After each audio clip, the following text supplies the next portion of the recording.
Hey there, Dan Hughes from Raise Your Voice Media Productions here with Melissa Ohden, president and founder of the Abortion Survivors Network. We're here at the Pro-Life Women's Conference on the red carpet. And Melissa, can you tell us a little bit about what the Abortion Survivors Network is, what's in your heart, and what you see going forward for the ministry? Absolutely. I think sometimes people are confused when they hear, the name of our organization. They wonder who you are. We are actually the children who survive failed abortions. So I survived back in 1977. That, I have to age myself. It's part of our story. From the historical context, it tells you that I survived not long after Roe versus Wade was passed. So my birth mother had an abortion forced upon her against her will. I soaked in a toxic saline solution for 5 days before I was accidentally born alive. There were arguments made about whether medical care would be provided to me. And, gratefully, a nurse rushed me off to the NICU, and I was provided medical care that sustained my life. I spent years of my life not knowing my story. I was adopted and loved, found out my story very unexpectedly at the age of 14. And like many survivors now that I know, I went through a downward spiral, was ashamed to be someone who survived an abortion in a world that says abortion is a choice and a right. I was angry, had to work through all of that grief towards what happened to me in my life. Gratefully, I went through a lot of healing, and I now have brought that to the table to serve other abortion survivors. So I'm not alone in this, Dan. You wouldn't know it by looking at our culture out here, but we know that there are probably tens of thousands of abortion survivors. And we know that even based on CDC statistics on failed abortions. And we hear these stories everywhere. We've heard them here at this conference. We've met another survivor. We had a survivor here that we met face to face for the first time after serving them and their family. And we heard about a baby who survived both chemical abortion pills. So we're not alone in this. And I think that's part of our why, because our world out here says we don't exist, we should be ashamed, we have no right to be born. And where do you go to find out that you're not alone? You go to us. Wow, awesome. So if someone was an abortion survivor and they heard about your ministry, how could they connect with you? How could they reach out and get help and get connected?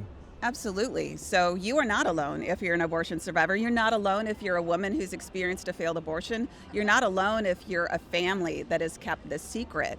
And so people can connect with us at the Abortion Survivors Network on social media. You can send me an email personally. It's melissa@abortionsurvivors.org, or our connections coordinator is Kara, and her email is just connect@abortionsurvivors.org. We serve survivors with healing support, social support, because relationships are very important, not just in healing, but in even just addressing the rejection we face in our world still today. We do retreats on a regular basis. We provide educational support that really empowers people like us to have the knowledge on how to write your story, how to contact your legislators. Most survivors are not going to share their story publicly for lots of different reasons, but we all deserve to be empowered and equipped to do something if we feel called to do that. We also support families, so we have a private support group where families connect and, kind of hash out some of those difficult questions. How do you tell your child they survived an abortion? When do you tell them? What do you tell them? And that program is growing in an exponential way, and so we're going to be providing more services. We have a licensed therapist on staff who can serve our families. We're going to have a healing curriculum coming out. We want to write a children's book to reach those children so they don't have to live in shame and fear of who they are like so many of us have. Wow. That's powerful. What you guys are doing is so important because it really does put a face, a life, a real human life to the other side of the choice that someone could potentially make. And I think it's a huge tool to actually help impact our culture, to really see really what is at stake, with the choice that others are sometimes forced or tempted to make. and just, a living, breathing, amazing human being is probably the most powerful testimony I can imagine someone could have to look at and think about. So thank you for what you guys are doing. I think it's really important, and I value your work that you're doing. If, say, a donor wanted to get behind what you guys are doing and help support the mission, what would be a way that they could reach out and donate? Would it be through your website, or do you have another way that they could do it? Yeah, so donations help us to not only heal and empower and equip survivors and families, but it also does do exactly what you're talking about, Dan, is it allows us to reach the public with a message about the humanity of the unborn, the humanity of survivors, and really puts a face to something in a way that nobody else can. Survivors are the face of choice.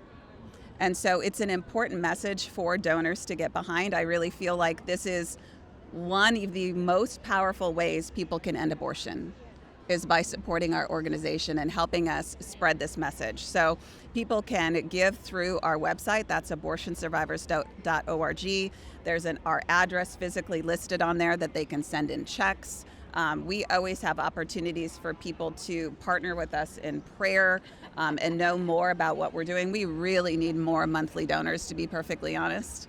Monthly donors would provide such stability to our work in educating and informing the public and healing those who are hurt by abortion.